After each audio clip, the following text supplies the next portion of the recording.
Имаме неколку видови на джекпоти, кои што, како што кажавте, почна на 1 јуни. Има мини джекпотови, кои што започнаа во исто време со и милионер джекпотот. Од прилика до сега доделени околу 190, преку 190 такви мини джекпотови. А мала корекција за вас, значи ова не е 1 милион, него 1 милион 344 472.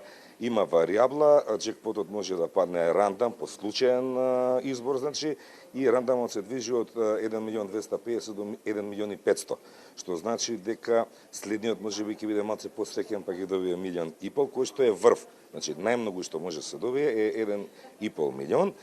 И да кажам дека овој милион државна видеолотарија, значи меѓу милион и милион и пол, може да го најверојатно ќе биде доделуван од прилика по нашите пресметки 3 пати месечно.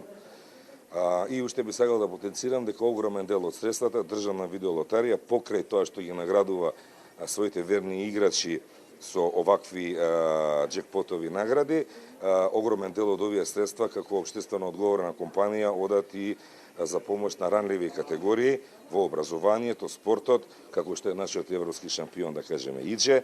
Во иднина намераваме да ги подпомогнеме и специјалните олимпијади на децата со хендикеп, потоа разни здруженија, хемичари, физичари и така натака.